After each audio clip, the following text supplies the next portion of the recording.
उसकी विचारधारा आज तक है। अभी जो ऑस्ट्रेलिया के अंदर आतंकवादी घटना घटित हुई है, उसमें जो बाप बेटे थे वो भी आईएसआईएस से प्रेरित थे। जिस संगठन 2018 में जो वहां से इराक से और सीरिया से खत्म हो चुका था, उसका इम्पैक्ट देखिए आज तक है। आज भी आईएसआईएस खुरासान, अफगानिस्तान, पाकिस्तान, भारत यहाँ तक सक्रिय है। फिर उसको खत्म करने के लिए यही विदेशी शक्तियां, अमेरिका, रशिया, मिडिल ईस्ट, जहाँ इस्लाम धर्म का उत्थान हुआ, जहाँ पर तेल का अथाह भंडार है, मगर फिर भी वहाँ अभी तक क्यों युद्ध का क्षेत्र बना हुआ है। Israel and Iran's long-fought proxy war turned into an all-out direct conflict, sending shockwaves around the world.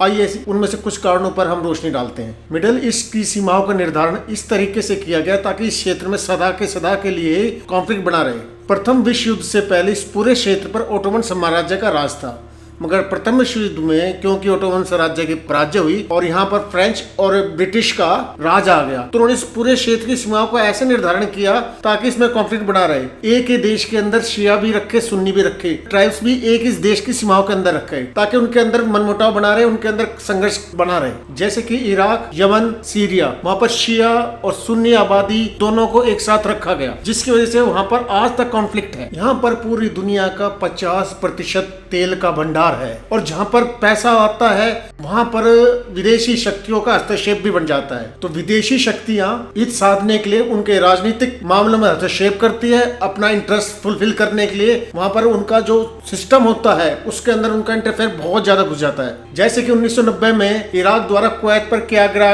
आक्रमण, क्योंकि कुवैत में भी बहुत सारा तेल था, इसलिए अमेरिका ने तेल के लिए इराक पर आक्रमण किया और फिर उसी तेल के लिए इराक के ऊपर फिर दोबारा से अमेरिका ने आक्रमण किया। मकसद खाली तेल था और कोई रीजन नहीं था। मिडिल ईस्ट में कभी भी आज तक मजबूत लोकतंत्र नहीं रहा, ये भी एक बहुत बड़ा कारण है कि जिस क्षेत्र में लोकतंत्र नहीं होगा वहां पर सदा के लिए अस्थिरता बनी रहती है। कि वहां पर क्या होता है कि अगर लोकतंत्र नहीं होगा तो वहां के जो सत्ता होते हैं वो जनता के प्रति जवाबदेही नहीं रहती। इसमें अगर आप देखिए वहां पर या तो राजशाही है या तानाशाही है। राजशाही अपनी सत्ता को बचाने के लिए विदेशी शक्तियों की सहायता लेते हैं ताकि अपनी सत्ता को बचाए रख सके। जैसे कि सऊदी अरब में वहां की राजशाही है, आपका कुवैत में राजशाही है, बहरीन में राजशाही है, कतर में राजशाही है और जैसे कुछ देशों में तानाशाही है। इसलिए इस क्षेत्र में कोई मजबूत लोकतंत्र ना होने की वजह से सदा कॉन्फ्लिक्ट बना रहता है। जैसे कि 1990 में सद्दाम हुसैन की तानाशाही सत्ता को अमेरिका ने अपने इंटरेस्ट के लिए हटाया तो एक वैक्यूम खाली हो गया। उस वैक्यूम को भरने के लिए धार्मिक कट्टरता आ गई और वहां पर आईएसआईएस जैसे खतरनाक आतंकवादी संगठन जन्म हुआ। उसने आपने देखा ही है, उसने आधे सीरिया और आधे इराक पर कब्जा कर लिया, इतना कत्लेआम मचाया, जिससे क्या हुआ,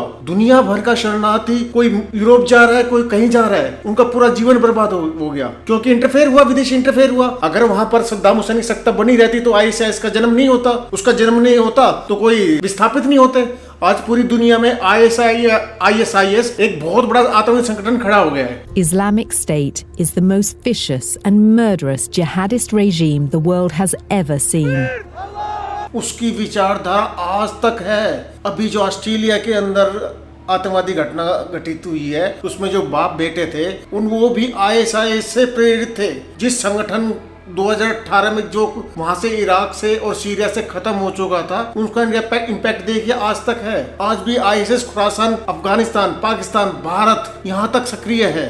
फिर उसको खत्म करने के लिए यही विदेशी शक्तियां, अमेरिका, रशिया, उन्होंने फिर इन देशों के ऊपर बमबारी की, फिर लाखों विस्थापित हुए, फिर उस देश का पूरा सिस्टम खत्म हो गया, पूरा जो उनका बुनियादी ढांचा था सारा तहस नहस हो गया। और जहां पर विदेश शक्तियां होती है, जैसे रशिया का सपोर्ट ईरान को है, अमेरिका का सपोर्ट सऊदी अरब को है और चाइना अपने पैसों के दम पर अपना इस क्षेत्र में इंफ्लुएंस डाल रहा है।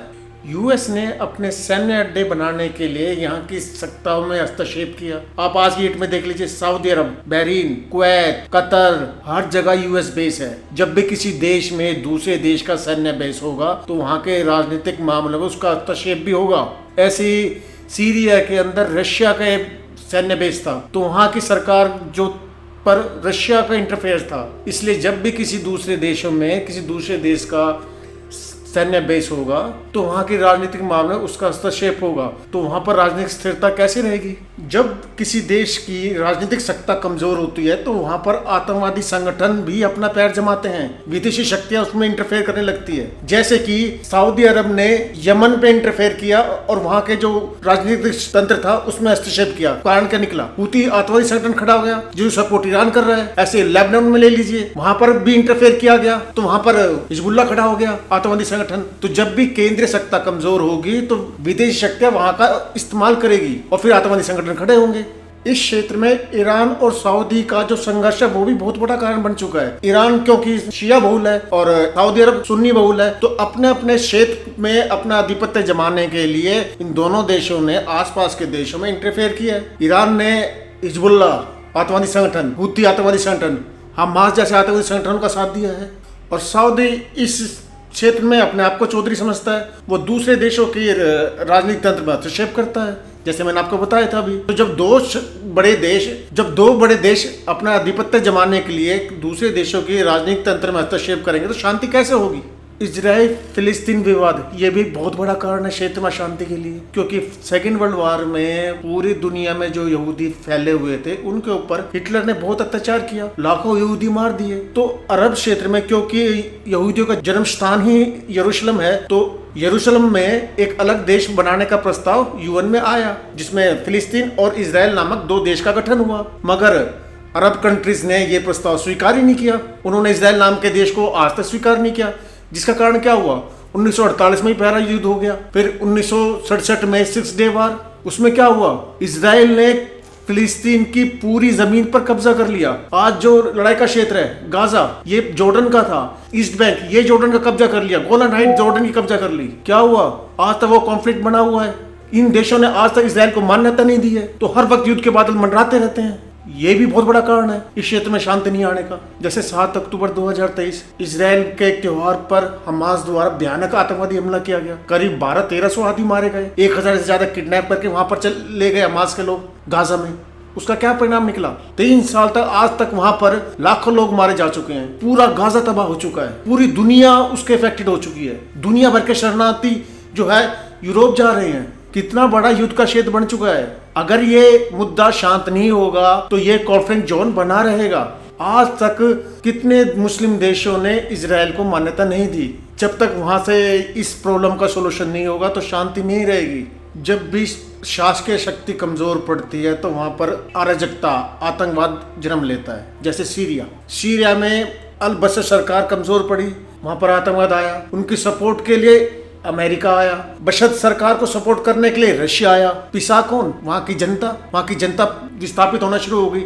ऐसे आप यमन को लीजिए, सऊदी अरब ने यमन पे हमला किया, वहां पर आतंकवादी संगठन तैयार हुआ, उसके सपोर्ट के लिए ईरान आ गया, वहां पर हूती संगठन खड़ा हो गया। ऐसे लेबनान में ले लीजिए, वहां की सत्ता कमजोर है तो वहां पर आतंकवादी संगठन तैयार हो गया हिजबुल्लाह, उसके सपोर्ट के लिए ईरान आ गया। जब केंद्रीय सत्ता कमजोर होगी किसी देश की तो वहां पर अस्थिरता आती है, और क्योंकि वहां पर लोकतंत्र है नहीं मजबूत, या तो तानाशाही है, राजशाही है, तो वो भी अपना जनता के प्रति जवाबदेही नहीं है, तो फिर जनता विद्रोह भी करती है, उसकी विदेश शक्तियां इस्तेमाल करती है। 1979 में ईरान की सरकार का तख्ता पलट के वहां पर धार्मिक नेता आयतुल्लाह खुमैनी ने कब्जा कर लिया। ईरान एक शिया बहुल देश था, उसके पड़ोस में ही इराक था। इराक में 80% शिया है और 20% सुन्नी है, तो इराक को खतरा महसूस हुआ कि यहाँ पर मेरी जनता का विद्रोह न कर दे। वहाँ का तानाशाह सद्दाम हुसैन था, तो सद्दाम हुसैन और ईरान की लड़ाई शुरू हो गई। करीब 10 साल तक लड़ाई चली दोनों देशों में। उसके बाद 10 साल बाद में समझौता हुआ और शांति आई। उसके 2 साल बाद इराक की और यूएस की लड़ाई हो गई, क्योंकि इराक ने कुवैत पे हमला कर दिया। उसके बाद इराक के ऊपर यूएस ने हमला कर दिया। उसके बाद इराक पर यूएस का कब्जा हो गया। फिर परमाणु हथियारों का नाम लेके 2006 में फिर इराक पर हमला कर दिया यूएस ने, सद्दाम हुसैन को मार दिया, क्षेत्र बिल्कुल खाली हो गया। उसके बाद ही तो ये आईएसआईएस आया था वहां पर। उसने जो जमीन खाली थी, राजनीतिक जमीन खाली थी, तो वहां पर उसका इंटरफेयर हो गया, क्योंकि आईएसआईएस सुन्नी संगठन है और 80% इराक पर शिया का नियंत्रण है, वहां की जनसंख्या शिया है। तो इन सब कारणों के होते या तो इन कारणों का समाधान हो कुछ, कि जब तक ये कारण रहेंगे क्षेत्र में शांति कैसे आएगी। क्या आपको कोई दूसरा कारण समझ में आता है तो नीचे कमेंट में लिखिए। पूरा वीडियो देखने के लिए आपका बहुत बहुत धन्यवाद।